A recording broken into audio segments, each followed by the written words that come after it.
Esto es Piensa Prensa y tenemos una gran entrevista del día de hoy. Tenemos a Alejandrina Tovar, abogada de la Universidad de Chile, diplomada en Derechos Humanos y Género y Políticas Públicas en Gestión Integral de Seguridad Ciudadana, activista penitenciaria, feminista de Lea Sur, ONG y además actualmente candidata al Instituto Nacional de Derechos Humanos. Bienvenida, Alejandrina. Muchas gracias, Marcelo, y aquí al equipo de Piensa Prensa. Muchas gracias por estar acá. Tú haces una labor súper importante como activista, además de feminista, pero también en temas penitenciarios, que es bien relevante en esta época y que además es bien desconocido también para la ciudadanía. Y yo creo que es interesante de poder revisar y ver ciertos aspectos en la labor que tú haces como activista de derechos humanos, ¿cierto?, en temas penitenciarios, pero también la pregunta inicial, y me gustaría... ¿cómo es la situación carcelaria en el día de hoy? Bueno, yo creo que todos y todas han visto en las noticias últimamente ciertos hechos bien terribles que han sucedido en los recintos penitenciarios. La semana pasada, sin ir más lejos, se supo de una persona privada de libertad que fue decapitada en el centro de Concepción. Creo que ha estado bien en la palestra tema cárcel, junto con varias políticas públicas que se han ido anunciando respecto a recintos, pero creo que el contexto a veces no se cuenta mucho. Creo que siempre es bueno partir con cifras cuando se habla de cárcel. En este momento tenemos 60.000 personas privadas de libertad. La cifra más grande que se había tenido como en 15 años. Sobre todo si se consideran cuánta es la capacidad disponible para personas privadas de libertad, que es de 42.000. O sea, tenemos una brecha de 18.000 personas privadas de libertad que están en sobreocupación de los recintos. Claro, en hacinamiento. En hacinamiento, exactamente. Entonces creo que partir de esa cifra inmediatamente te puede dar una idea de cómo se están gestionando los recursos respecto a las cárceles y también cómo está siendo el día a día al interior de los recintos con esos mismos menos recursos disponibles. Cuando hay una sobreocupación, inmediatamente baja la calidad de vida que se podría llegar a tener dentro de un recinto. Sin ir más lejos, el 2019, con casi 40.000 personas privadas de libertad, el INDH, en su informe, ya catalogaba la situación de condiciones carcelarias como condiciones de vida infrahumanas. Creo que del 2019 a la fecha, con todo el incremento de población penal que ha habido, claramente es mucho peor. ¿A qué tú atribuyes el incremento de la población penal? Bueno, hemos tenido un incremento sostenido durante los últimos 2 años del 20%. Son 20.000 personas privadas de libertad extra que llegaron desde el 2022 a la fecha y que se puede explicar por diversas razones. Una de ellas, por ejemplo, todo lo que fue la agenda corta, la ley, la agenda del fast track legislativo de la agenda de seguridad, que han incrementado penas, han hecho que muchas más personas entren a los recintos penitenciarios y al mismo tiempo han generado obstáculos para que a las personas se les dificulte salir. Entonces, con ese tipo de reforma legislativa, están ingresando muchas personas y están saliendo muy pocas. Y se están quedando un tiempo mucho más continuado al interior de los recintos. Otra, por ejemplo, es saber que a nivel público influye la opinión que se tiene respecto a la crisis de seguridad. A veces se cree que más cárcel es más seguridad o que una persona que en prisión preventiva es igual a justicia. Y muchas veces no ocurre eso. El año pasado, el actual fiscal Valencia decía que 9 de cada 10 solicitudes de prisión preventiva se estaban concediendo como algo triunfal.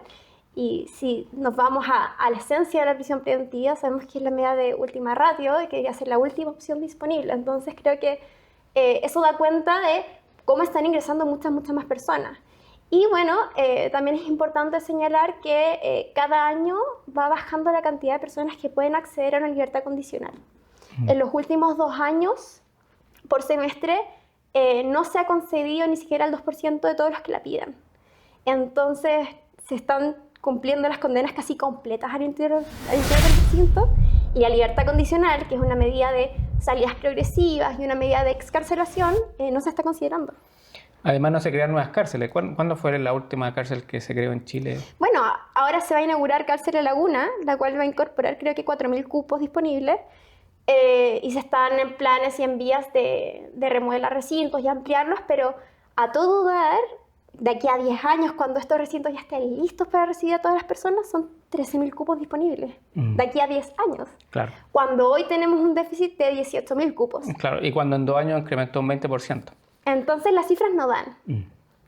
Lo otro, en las cárceles, la situación, sobre todo en la situación carcelaria que existe en Chile, las condiciones también que tienen los reos y también las personas que pasan transitoriamente por ahí, porque hay muchas personas pasan en prisión preventiva transitoria y después no son condenadas y salen. ¿Cómo son esas condiciones en términos de derechos humanos y en términos de condiciones también humanitarias en las cárceles acá en Chile?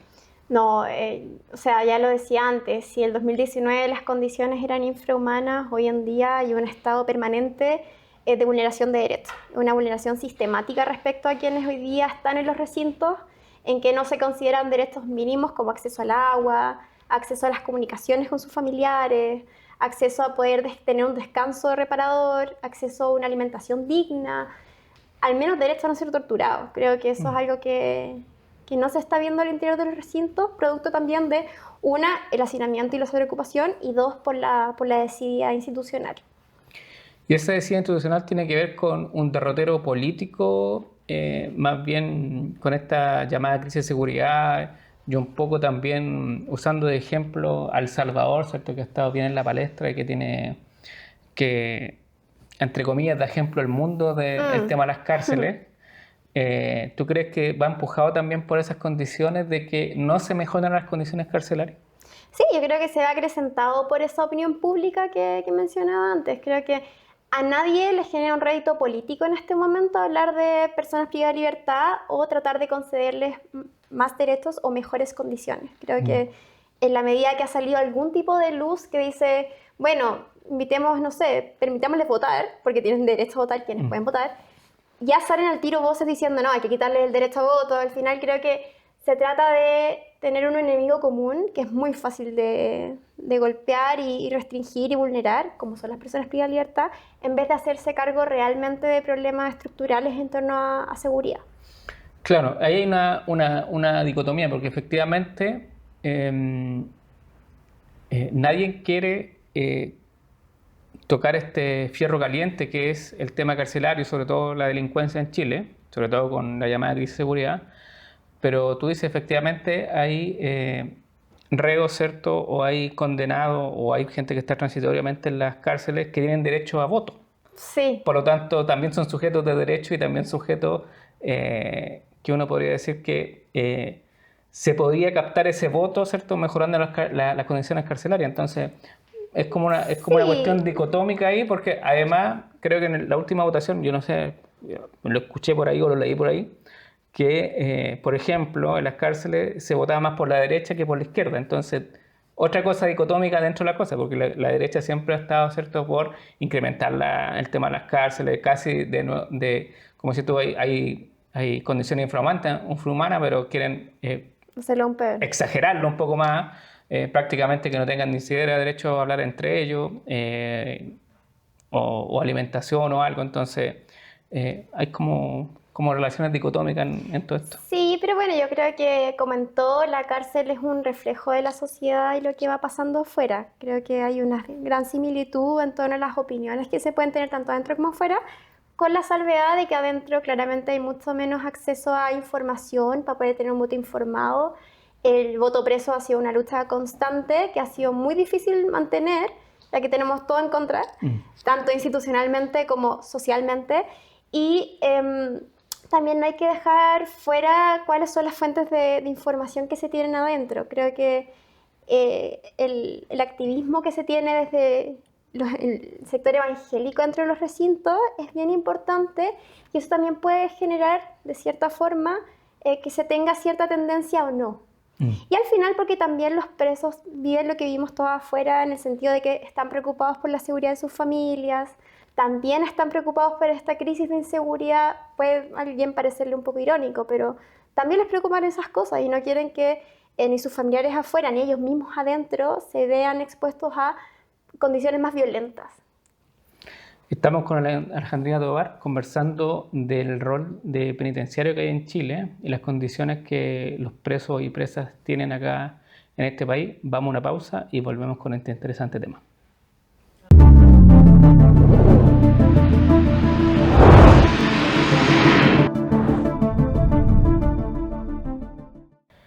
Estamos en Piensa Prensa y volvemos con Alejandrina Tomar para hablar de la situación carcelaria y ahora, Alejandrina, particularmente sobre la situación carcelaria de las mujeres. Bueno, las mujeres se ven claramente afectadas respecto al sistema de justicia penal, ya que muchas veces, la mayoría de las mujeres que se encuentran privadas de libertad hoy en día no lo son por delitos violentos, sino más bien la mayoría por delitos asociados a la ley de drogas, lo que analizando trayectorias de vida, analizando cómo ha sido su vida, da cuenta que han sido mujeres marcadas por diferentes formas de violencia y vulneración. La mayoría no terminó el colegio, la mayoría tiene uno o más hijos, la mayoría es jefa de hogar de un hogar monoparental, y también encuentran en esta venta o participar de este tipo de delitos una forma de llevar sustento a sus casas y a su familia. Al final es poder cumplir con la crianza de sus hijos y también seguir cuidando a todos quienes dependen de ella. Y la situación carcelaria perimental de las mujeres, sobre todo las madres, ¿cierto? Y sobre todo las que tienen hijos, ¿en qué situación están? Bueno, hoy en día están particularmente afectadas, yo creo que todas las mujeres que tienen hijos en el exterior, debido a que ellas siguen siendo madres al interior de los recintos penitenciarios, ellas siguen ejerciendo sus roles maternos. Entonces, están mucho más complicadas en este momento, debido a que el año pasado, no sé si se acuerdan, pero salió triunfantemente una ley que tipificaba la tenencia de celulares al interior de recintos. Sí. Siendo un delito, antes era una falta y era castigado, sancionado internamente. Ahora es un delito para el cual hay que investigarlas y hay que condenarlas. Creo que ese tipo de medidas, sin ningún tipo de miramientos para las mujeres que son personas cuidadoras, carece absolutamente de algún tipo de perspectiva de género. Claro, porque al final se hacen leyes generales, pero no atacan la particularidad, sobre todo de las mujeres madres, ¿cierto?, que están encarceladas y que necesitan esa comunicación afectiva también con sus hijos e hijas permanente. Lo otro, Alejandrina, estaba pensando mientras conversábamos de un hecho que toda la ciudadanía conoce, que fue en el año 2010, que es la cárcel de San Miguel, ¿cierto? Un hecho terrible que ocurrió en esa cárcel, donde murieron más de 80 personas. ¿En qué está ese juicio o qué pasó con el juicio penal? ¿Qué pasa con los juicios civiles? ¿Qué pasa con los familiares? ¿Qué pasa también con el Estado, ¿cierto?, bajo esa responsabilidad del cuidado también de que tiene que tener sobre las cárceles, ¿cierto?, y sobre todo las personas que habitan en ellas? Bueno, diciembre siempre es un mes complicado para todos quienes sufren la pérdida de un familiar. Y aún más quienes sufrieron la pérdida de un familiar en la tragedia de San Miguel. Estos 81 internos que fallecieron en el incendio de la cárcel producto de la falta de Estado.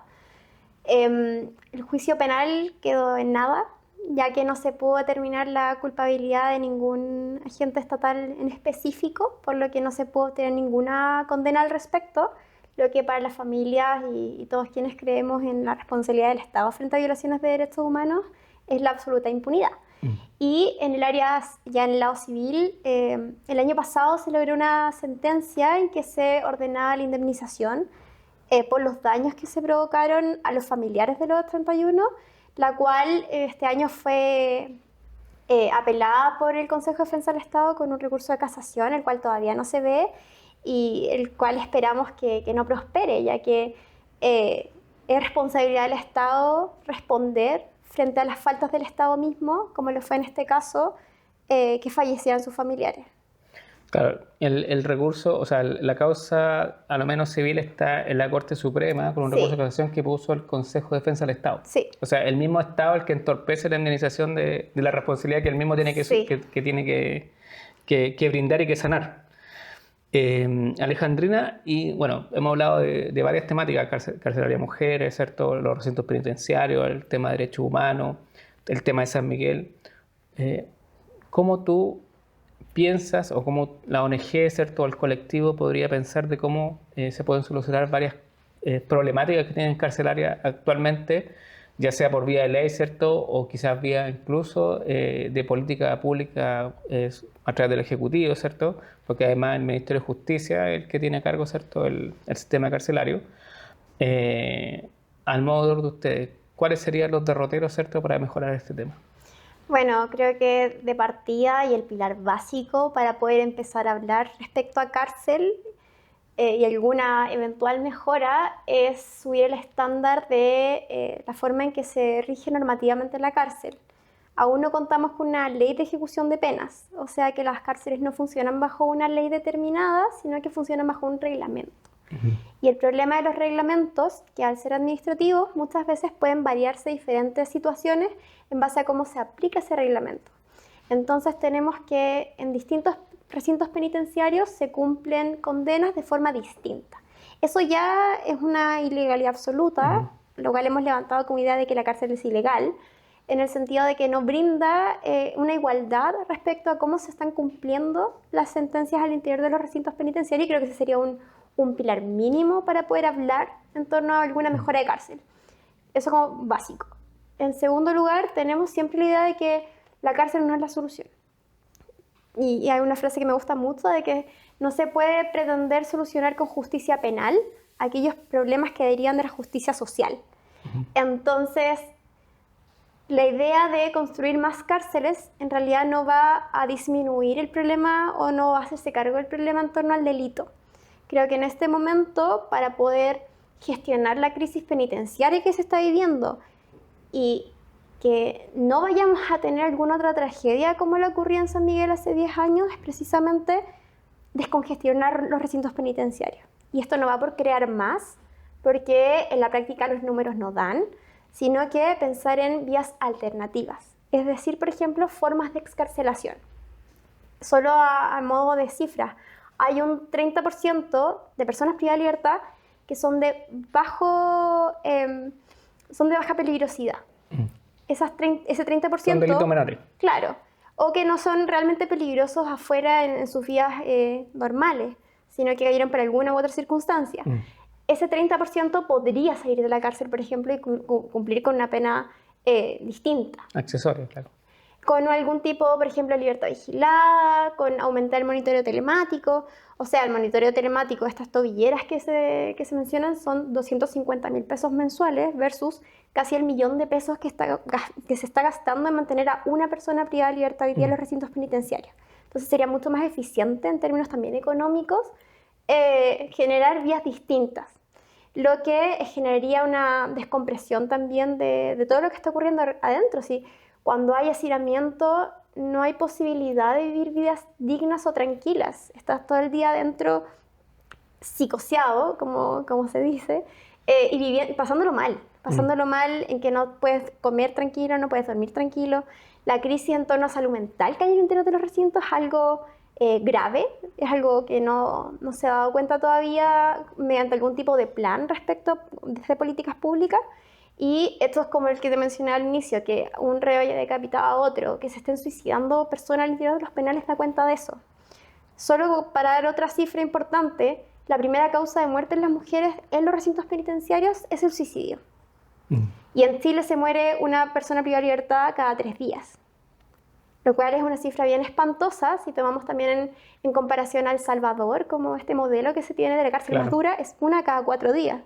Según las cifras que dan, pero aún así, guardando proporciones, es gravísimo lo que pasa en Chile.